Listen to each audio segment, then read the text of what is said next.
take a look at example 4, it's exactly like examples 1, 2, and 3. It's still talking about Sean and his $40,000 car. So, taking a look at it, it says Sean bought a car for $40,000. That's my A value, the starting value of the car. And it depreciates at a rate of 7.75% per year.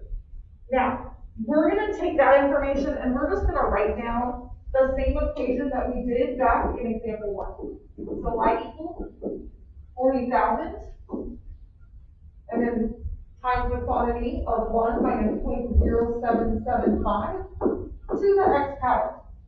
That is something that we already have done, so we're just going to keep it. Now, there is additional information on this one, and you guys, I'm really sorry. I only changed one name, but I'll fix it in the notes. So this should be Sean and not Seamus. If Sean put $10,000 down and he's going to pay $500 a month for his car payment, we need to know at what point will the time and the value of the vehicle be equal. Now, this one is only a little bit tricky because they told us that he's paying $500 a month. Okay? Now, when we are looking at this equation, this x value is in years. So we need to make sure that we use the same time value for both of our equations. We can't have one in years and one in months. What we are really going to plug into is y equals mx plus b, our slope-intercept form of a line. So instead of plugging in with a 500, I'm going to say 500 times 12 is going to give me a value of $6,000 per year is what he's actually paying. Okay? So that way my x values can go together.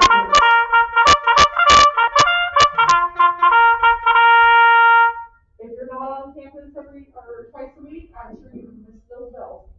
So we're going to plug this in, and so this should look like y equals mx plus b.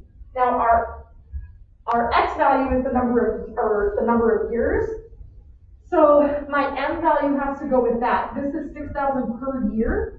So we are going to plug in our 6,000. He is paying $6,000 off on his car a year, plus the amount that he put down as a down payment. That was just the starting point. Okay, and so we have this equation, y equals 6,000x plus 10,000. So I'm going to go over to Desmos and type both of these equations in. Here comes the next bell, I think.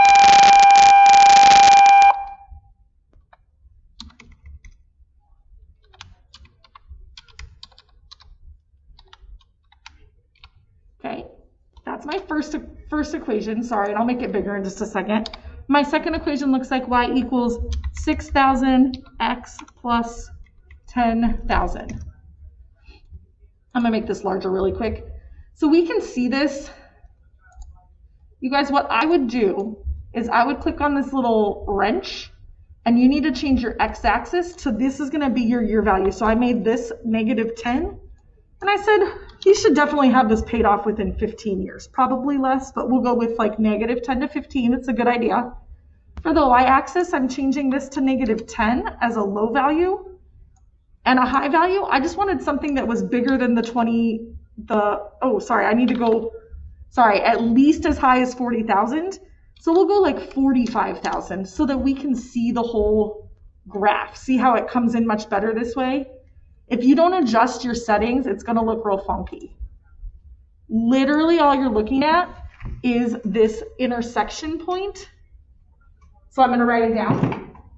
This gives me the time that it takes for these to be equal, and that's important.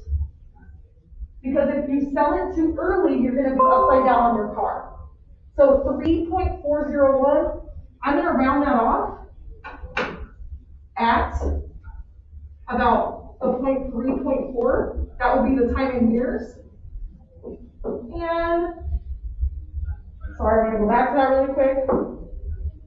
The value of the vehicle is going to be $30,403.58.